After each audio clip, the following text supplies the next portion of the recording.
kapoy sa manok gilabay diri repita sa may dako nga kanal diri sa may Susana.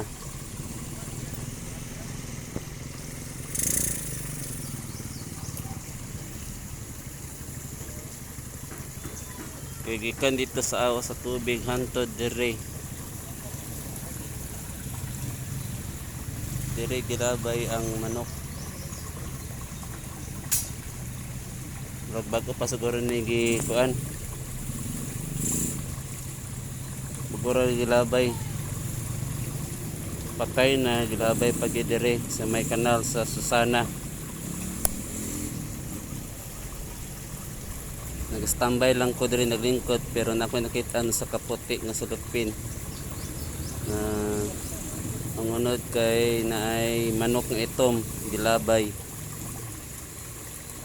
Mungkin sa may tagian ni paki-verify lang ani kung takara sa glabay may paghihatag na lang nila.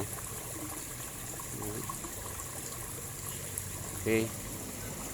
So sana niya ako ka maigsoon yung naghatag ani balita sa inyo.